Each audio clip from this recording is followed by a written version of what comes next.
They're begging again. The voice came from the observation deck of Carvin Station high above Sector 7's outer rim, orbiting a dying star and stuffed full of bureaucrats who thought they were soldiers. A hologram played the recording. Again, static, shouts, a blurred image of smoke and ruined buildings. Human faces, frantic.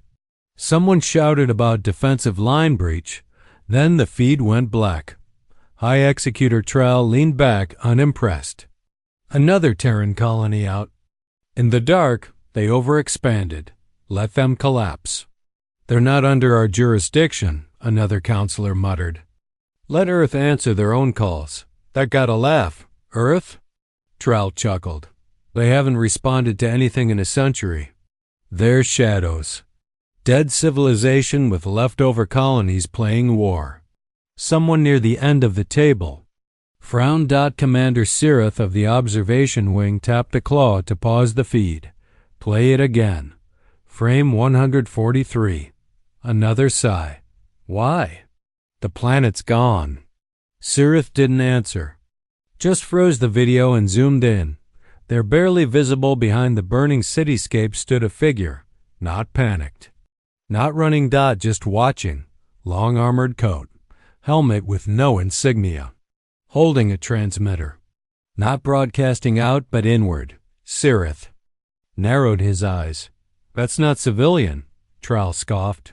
Could be local security. AVD spiked. The feed glitched once. Then came a second signal buried inside the distress call. Compressed. Encrypted in a pulse code. The AI flagged it seconds later. Unknown Earth military code. Obsolete. Blacklisted. Since Cycle 92. Authority level. Dead world response. Silence fell. Dead world response? One counselor whispered. That protocol was banned. They don't even have those units anymore. They do, Sirith said. They just don't talk about them. The lights dimmed. The holofeed shifted. Something new moved near the burning. Colony. An object had arrived, too fast for most sensors to log. No jump signature, no gravity wake. Just there, a vessel. Matte black hull, no markings. Size, unknown. And it wasn't orbiting. It was descending. Impossible, Trell said. Sir, ETH. Spoke first. They answered before we finished watching the transmission. They couldn't have. That's a 6-sector distance. Sirith tapped again. You think they waited? Trell stood, bristling. We need confirmation. They're bluffing. Earth doesn't have ships that fast. And that was when the station's internal lights blinked. Just once. Not failure. Not attack. Just a blink. Then every screen on the station showed the same thing. A symbol. A Terran insignia long forgotten. Dark. Crimson claw print on a black sun. Below it, a phrase. You heard the cry. We answered the scream. AVD spike. Across the system, military outposts reported the same transmission, but no one knew where it came from. It wasn't bouncing through satellites. It was just their broadcast simultaneously. Across council space from within, Belith, the council's civilian coordinator, whispered, This was planned. Sirith nodded. No, not planned. He stared at the figure again, the calm one in the smoke. It was released. The feed began to corrupt. Static overtook it. And then one final message blinked across their encrypted screens. Backup was requested. Earth's Death Worlders responded. Then the lights cut out. Not from power loss, from command override. Carvin Station went dark for 7 full seconds. When it came back on, a single human voice spoke across every open channel. This is Task Force Emberfall. You're late. And that was before Earth even responded. The skies above Coral Station were empty, not quiet empty. That kind of emptiness that made even trained combat AI hesitate. The kind of void you didn't send scouts into. The kind of void that watched back. High Executor Trell stared at the void through the command deck's central viewport. arms folded behind his back. The transmission from Carvin Station still played in the background, looping quietly. The last line, "You're late," still echoing. He hadn't moved in over 3 minutes. "Sir," his aide whispered, "shall the first route the fleet? Send probes?" Trell didn't answer, because deep down he knew what he'd seen. They'd all seen it. Earth had answered the distress call. But it wasn't a rescue fleet. It was a reaction, a trigger. And now, something far worse than Terran warships moved through the stars. The Deathworlders. "They're just myths," the aide said shakily, trying to fill the silence. "Old legends, genetic super soldiers? Soldiers bred on hostile planets? Come on." Trell turned slowly, eyes flat. "Legends don't hijack command systems mid-transmission. AVD Spike. Somewhere in the Talvani Belt, the SS Heretics. Harda Council dreadnought with full stealth mesh and 3rd-gen AI picked up a strange signal. At first, the onboard systems flagged it as background noise. Microwave scatter. Then it repeated, and again. It wasn't random. It was code. And it wasn't meant to be read. It was meant to be felt. Suddenly, all the lights on the dreadnought shifted to emergency red. No system override. No atmospheric breach. Just a message appearing across every console. Backup has arrived. The crew scrambled. They weren't near any colonies. There was no conflict zone within 5 sectors. So who had called for backup? They didn't get the answer, because one of the engineers barely 19 cycles old shouted from the lower deck, "Something's in the launch bay." The captain blinked. "What? We didn't dock, right?" "No." "Then how is there something inside the launch bay?" The security feed came on. A silhouette stood in the middle of the hangar. Tall, human frame, breathing mask, armor matte black. One word glowed faintly across their chest plate. Emberfall. The captain activated containment shields. Too late. The figure raised a hand. Not as a threat, just raised it. And every screen on the ship went dark. The last thing recorded was the sound of boots on metal. Slow, purposeful. Then the logs corrupted, not deleted, just rewritten. Every crew member's file wiped clean and replaced with one phrase. They witnessed the answer. Elsewhere, Commander Sirith sat in a private surveillance pod far outside council channels, watching something no one else had seen yet. A jump signature. No 5 of them. But not standard jumps. Each signature was precise to within 0.01 degrees. Of entry tolerance physically impossible by current galactic tech. And the ships? Massive, but shaped wrong. Not sleek like council cruisers, not elegant. Just brutal, practical. 5 sharp-edged hulks, blackened with heat wear, like they didn't care if the galaxy saw them burning. They didn't broadcast identities, didn't request access.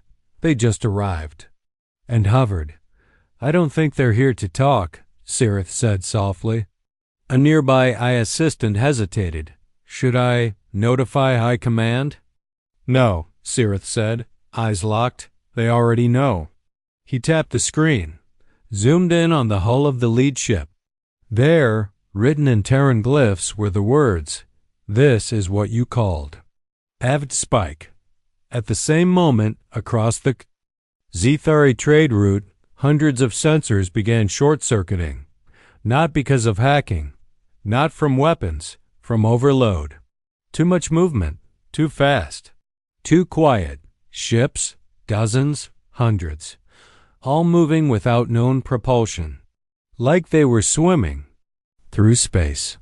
"They're not supposed to have this tech," one council admiral stammered. "You're not supposed to push a Death Worlder past silence," someone answered. On the planet Varan, where the original backup signal was broadcast from, the skies turned to fire. At first, the colonists thought it was an asteroid storm. Then the sky split open like torn canvas. and something emerged. Something alive. Not a biological creature, a ship, but it moved like it breathed. A long body of segmented armor, glowing lines across its hull like veins, thrusters silent, gravity ignored. It lowered over the city, didn't fire, didn't even speak. It just opened, and out stepped 12 humans, Deathworlders, not in uniforms, not in Terran banners, just movement. Silent, clean, confident. They landed in the middle of the burning colony. The colonists stood frozen. Even the invaders' non-aligned war clans from the Alvic fringe stopped fighting, because the Deathworlders didn't bring guns. They didn't need them. One of the aliens charged anyway, plasma rifle high. A Deathworlder stepped forward and caught the blast barehanded. The metal hissed against his palm, burning through his skin. He didn't blink. He just looked at the alien, lifted him by the throat, and said calmly, "You attacked people who asked for help."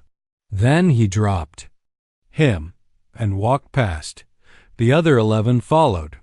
Not a word exchanged, no formation, just a calm sweep through the battlefield. The war clans ran, they ran, and still no fire was returned. The Deathworlders simply walked. When they reached the colony's inner dome, they looked at the survivors and said one thing: "We got your call." The later, shaking, whispered, "We thought Earth didn't respond anymore." One of them removed his helmet. His face scarred, burned, old. He smiled just barely. "We don't respond with noise," he said. "We show up." Then his eyes narrowed. "And we don't leave until you're safe." AVD Spike. Across council space, the phrase Emberfall Protocol began trending through unauthorized channels. No one knew where it started.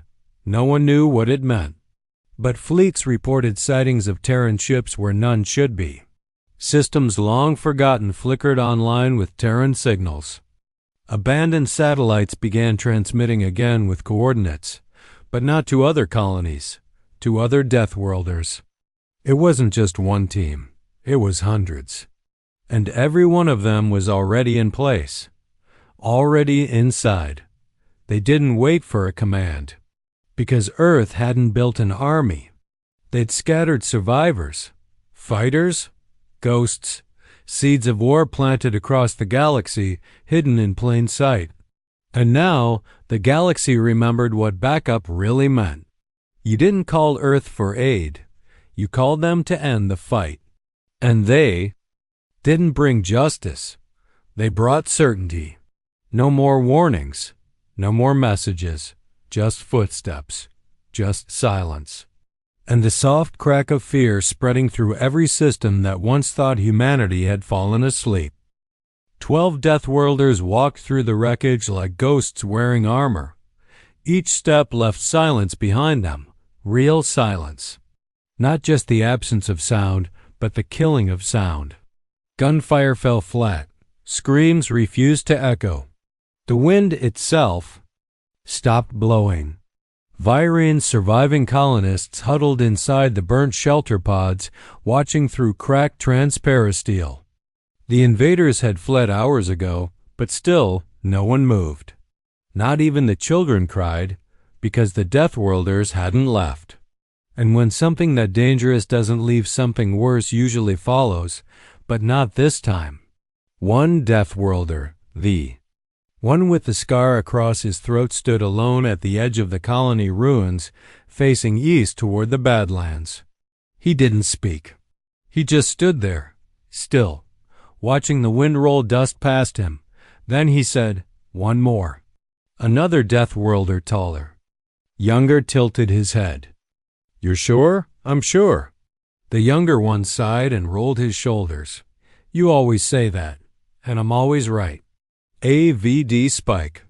Far above, in orbit, the Council Strike fleet hovered at full standby. 20 ships. Fully armed, locked and ready. Admiral Kesht paced the bridge of the lead vessel, fists clenched behind her back. "How many?" Still only 12, her officer replied. That we can see, she muttered. Their sensors had stopped working 3 times since the Death Worlders landed.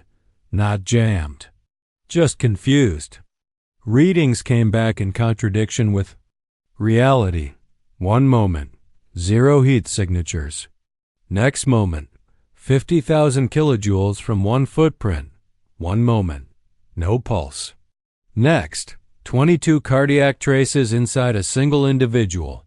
Something's wrong, the Admiral whispered. That's not just training, that's engineering. Should we engage?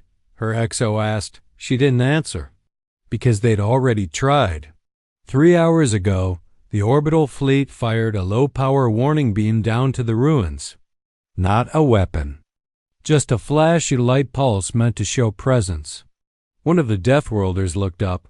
He didn't even raise a weapon. He just blinked. The light beam shattered mid-air. Literally. Split into shards of visible energy, scattered like dust. Sensors still didn't know how it happened. That wasn't deflection. That was refusal. They stopped trying after that. AVD Spike. Back in the ruins, the one named Kale's scarred throat, black armor stood over something half buried beneath rubble. A body, not human, not War Clan either. His partner stepped beside him. That's new. Kale crouched. Ran. Scanner. No genetic signature in the registry. Is it alive? It was. Kale touched the side of the corpse's head, 3 eyes, scorched armor, blood the color of mercury. They weren't part of the original attackers, Kale said quietly. Then he opened his comms. Emberfall 3 to high signal. Target confirmed. Colony wasn't attacked by one group. It was bait. Pause, then a crackle. High signal responded in a human voice that had no tone. Proceed. That was it. No orders. No protocol names. No chain of command reminders. Just proceed. The other Death Worlders tensed almost unconsciously. They'd all been waiting for that word. Because they weren't here to scare off warbands. They were here to find whoever had the arrogance to think they could test Earth. Avid Spike. Half a system away, a listening post registered movement. Unmarked ships 50 or 60 retreating from Virene's perimeter, but none of them were Council. None of them bore the Alvic War Clan tags either. These were new, fast, silent, and when scanned, their internal heat profiles didn't show. Life. They showed containment. Energy cells wrapped around something organic, which meant they weren't evac ships. They were harvesters. Where the hell did they come from? The post commander muttered. He tapped the screen and it froze. No power failure, no crash. Just a message flashing at the top. You're not authorized to follow this thread. He tried to reroute. The screen blinked again, then shut off. Entirely. The power grid never came back. And when the patrol ship came to check on the listening post 3 hours later, it was empty. No damage, just vacant. Like the entire crew had gotten up, walked away, and left their uniforms behind. Back in orbit, Admiral Kesht received a direct signal. It didn't come through the Council relay. It didn't ping any known source. It just arrived, a video feed. Kale stood in the middle of it, helmet off, scars obvious. One eye glassed. Over. Voice barely above a whisper. This colony's secured, he said. No salute, no rank call-out, just the truth. Kesht stared at the screen. Then why are you still down there? Kale tilted his head, slowly. Because the ones who set this up aren't done yet. And who are they? Kale paused. Then he said something that didn't make sense, but felt true. They're the ones who wanted to see if we still had.